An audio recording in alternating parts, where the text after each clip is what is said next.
Stretch 2018. How are you? What an event. This is what I call a hard day at the office. I love this room. Before I go any further, I just want to express some gratitude to be invited here to share the stage with other thought leaders and to be invited here to give you my leadership talk. I am extremely grateful and thank you. For selfish reasons, I'm very excited to be here because Budapest has been on my list of cities to come visit. So when I got the phone call, if I would like to be part of Stretch 2018, I was like, yes. Oh, sorry, let me see if I'm available. And turns out my schedule was open. So the other reason I'm excited to be here is that right now back home, I couldn't wait to get on the plane and come here. Because right now back home, we're in that awkward season where one day it's like this, and the next day it's like this. And I can tell you right now, I have friends back at home that are wearing parkas and shorts, and it's not that it's a Canadian fashion trend, it's just that we sometimes like to say, I'm ready for winter, but I'm just not ready to let go of my summer clothes. Because every summer we let go of has claw marks on it. Now, I know friends and colleagues that I have that have left Canada, live in warmer climates, like to call and harass me a little bit during summertime. I said, how are things back home? Summer's good, it's really hot. Yeah, well, those 3 days in Canada will come and go before you even know it, Ryan. So I have to respond with things like this. But it doesn't matter what the season is, it doesn't matter where we are in this beautiful planet of ours, life keeps moving, right? And there's going to be times where life is going to challenge our leadership. Now, there's going to be a number of us that are going to take the stage over the course of today and tomorrow to talk to you about different aspects of leadership, different perspectives and tools that we could use. What my talk is today is how do you maintain leadership when you've hit a bottom? Right? How do you maintain leadership when life has come at you hard? Right? Whether it's something that's been building up for some time and unaddressed or completely blindsides you. So what I wanted to share with you is what happens when we hit the bottom and things that I personally had to do to maintain my leadership, rebuild my life. So what I'll do is I'll take a moment to qualify some things I'm about to say to you, share with you a bit of my rise and fall. So here goes. I'm the first in my family to be born in Canada. My family migrated from Europe to North America. I did okay in school, never really applied myself. I found I had a passion for the arts. By my late teens and mid-20s, the alternative and punk scene made a huge comeback, and I just happened to be playing the right music with the right guys in the right band at the right time. So I was given the ability to travel around North America, sharing stages with bands that I absolutely adored and influenced by playing. While on tour with that band, I found out I was going to be a father. Like literally 2 minutes before stepping on stage to a sold-out show. And I did what any other 20-year-old would do. I had a complete meltdown. And it was mostly because half the time I didn't even know what city I was in. I said dude way too often. And my biggest priority in life at that time was I was running out of places to put my next tattoo. So I was clearly one of those Catholic rebellious types. So, covered in tattoos, but you put a dress shirt on me, take me to church on Sunday. Father O'Malley, I have no idea. So I was faced with a decision. So I hung up the guitar and I decided to educate myself. And it turns out, aside from music, I have a huge passion for people, business, and crunching numbers. So as soon as I graduated, I went straight into management of the automotive manufacturing industry. And within 5 years, I found out that supply chain and logistics was my jam. By the age of 29, I was head of Canadian operations of supply chain logistics in and out of our country for the company I was with. And at the age of 29, I had married that girl that gave me my first child, and we had 3 more. In 2009, when the automotive industry went belly up, I jumped sectors to the insurance and roadside assistance. And I found my dream job. This call center, dispatch operations, had 46 salaried people that reported to me, lobbying politicians for legislation changes. I had this salary that belonged to a rock star. The problem was that at this point, my ego was as big as my bank account. I was more worried about how I was tracking to be financially independent in my mid-30s. Everybody's chasing that first million. And to help inflate my ego, a television network came knocking on the door and asked if I wanted to be part of a reality show. And when that concluded, I became very difficult to work with. It was hard to be. My employers had a hard time working with me. My marriage was falling apart. My kids wanted nothing to do with me. So to help numb my pain, I decided to turn to substances, drugs and alcohol. And instead of numbing the pain, it actually just accelerated how fast I was doing the downward spiral, or back home we call circling the ball. And instead of suffering in silence, it just turned my life into this big, flashy, spectacle train wreck. And at this point, I was emotionally, spiritually, things like that happen. I was emotionally, spiritually, and physically bankrupt. And I didn't know what to do. Everything that I loved had reversed out of my life. I had gone from climbing, building this reputation as a go-to guy in my industry to completely, I'd walk in the room, people were like, ugh. And I decided to throw myself one more pity party. Now, I don't know how that party actually went, but I do know that I woke up to the paramedics reviving me from a drug overdose. My substance abuse got so heavy that my heart had stopped. The part I still can't figure out is that I was by myself. I don't know how the paramedics showed up or what I was doing, but my neighbors must have called. When I told this story to a friend of mine who's now a long-term mentor, he's just like, wow, Ryan, it's like, when you have a midlife crisis, you just throw it all in, don't you? Right? Most people have like a career change or a business fails or they go bankrupt. They say, you're the kitchen sink at it. And I go around to conferences around the world and work with organizations now, and I don't tell my story because my journey is any more superior or inferior to the next person. Is I only try and reach two types of people in every crowd. And it's the first one is that if you have experienced anything that I'm just described of my journey, in part or in all of it, I would love to connect with you. How I built my platform and go around helping other people, sharing aspects and journeys and tools that helped us. The other person I'm trying to reach in the crowd is that if anything I just described to you is something you're experiencing right now, the rest of my talk is tools and a message that you are not alone. As leaders, when our job titles become more prestigious or we get more responsibilities, sometimes we find it hard to say, I'm struggling. I don't know what I'm doing. I don't know how to fix this. Because as leaders, we're out there, we're visible, right? We're supposed to have all the answers. So we've heard this earlier today, mentors, they're important. I literally only had 3 people left in my life at this point. And one was the hard-nosed mentor.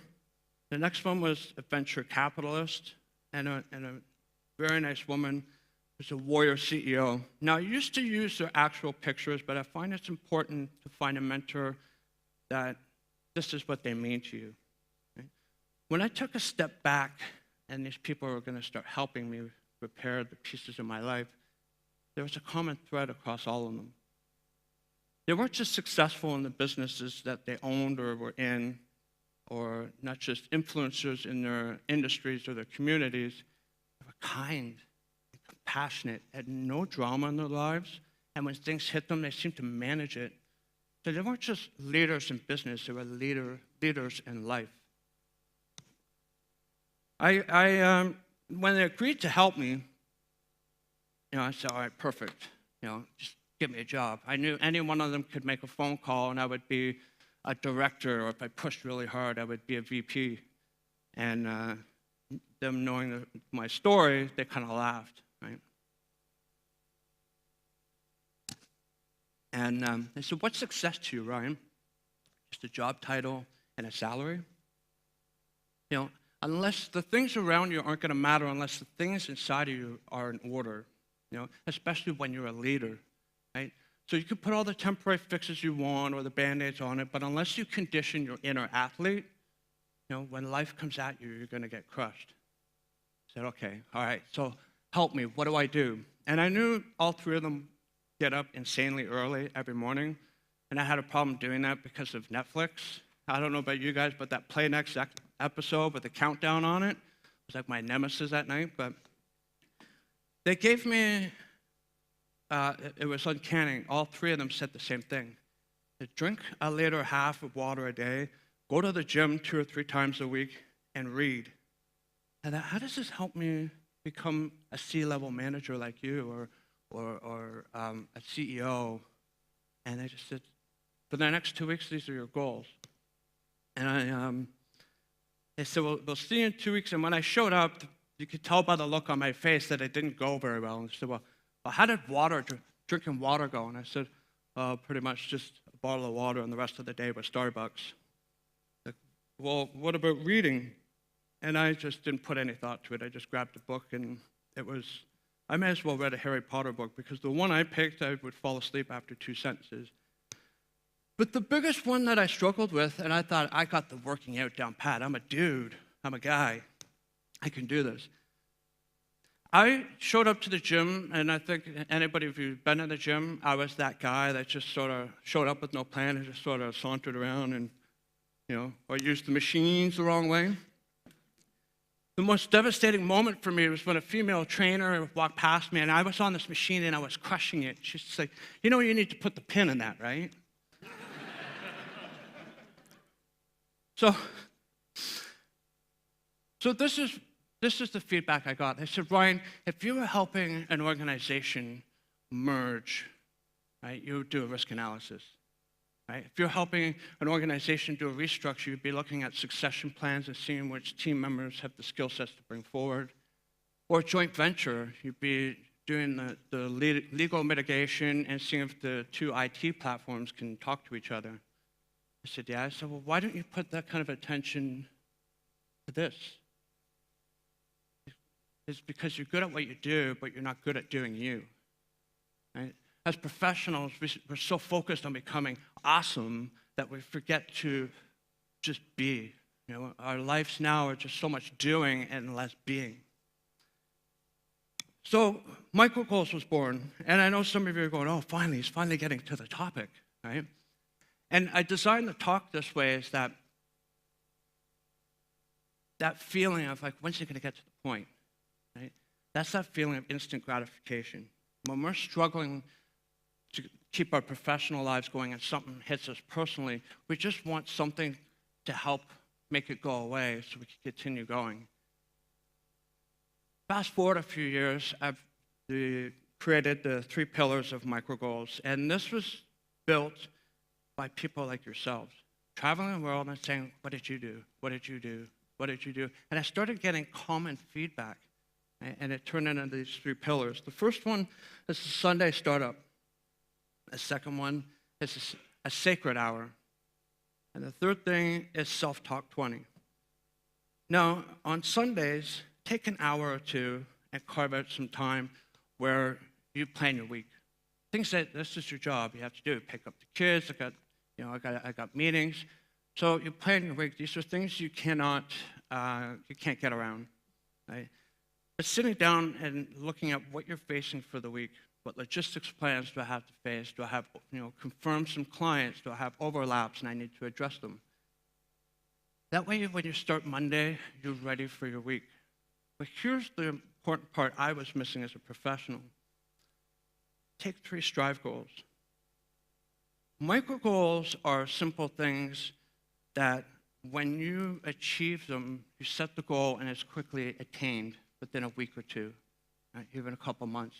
So when you achieve it, you keep building on it. Not like a material thing, I'm saving some money and then you deplete it.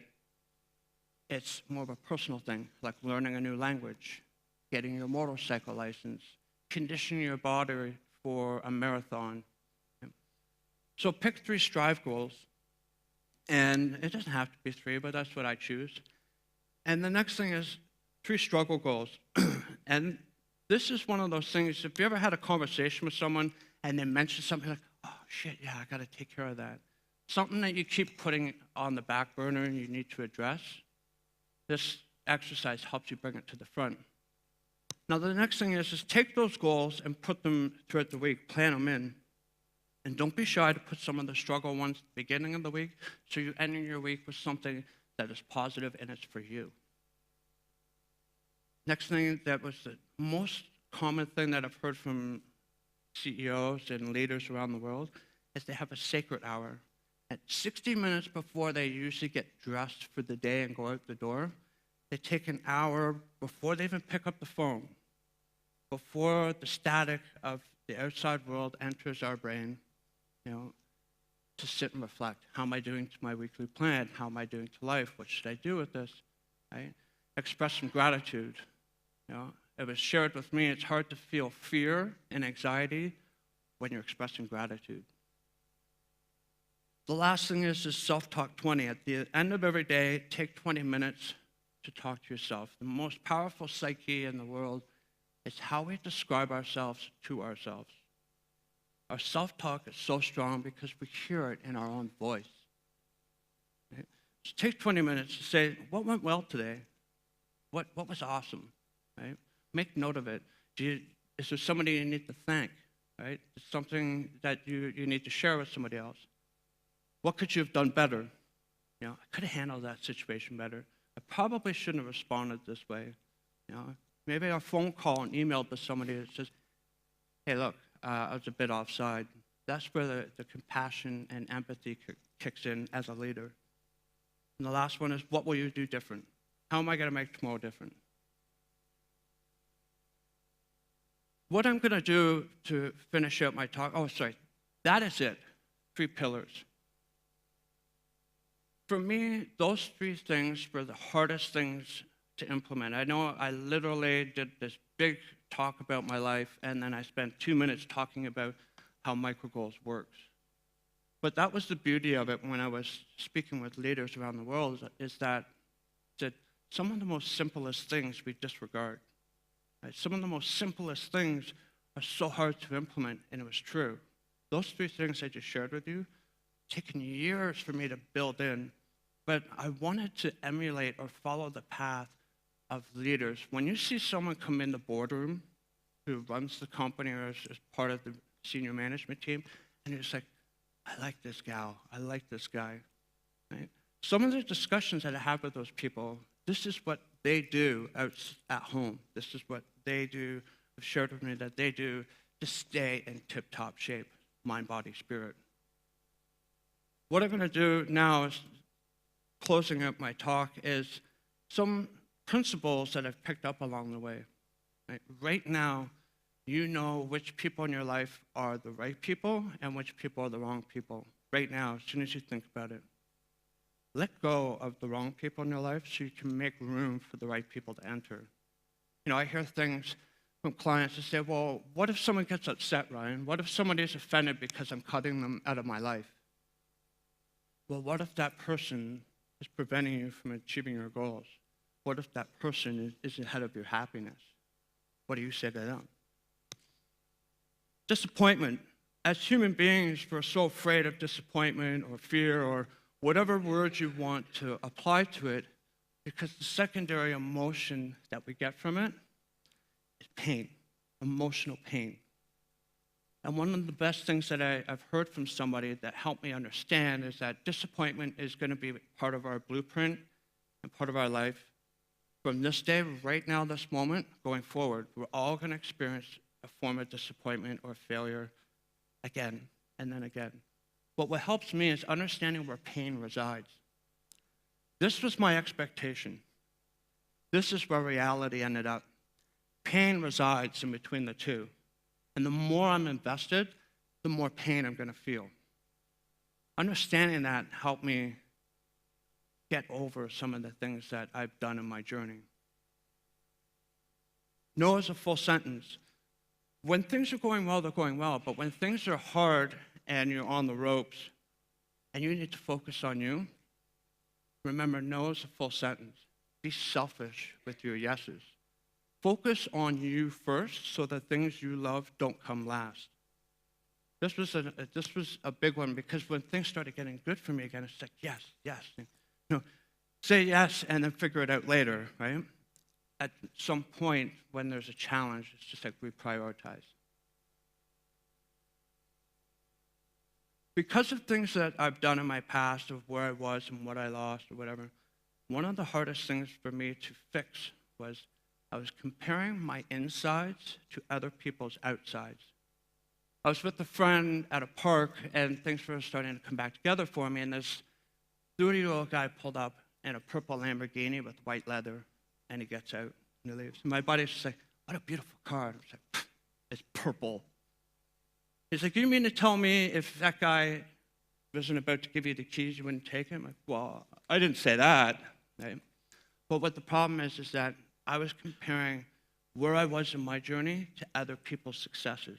And it's one of the most dangerous things for me because it almost sent me back down my downward spiral. So in closing, I'll leave you with this. When your leadership is challenged, can or can't, whichever one you believe in is going to drive your behavior. So be comfortable saying, I am capable, I am enough, because whatever follows I am, follows you. Thank you.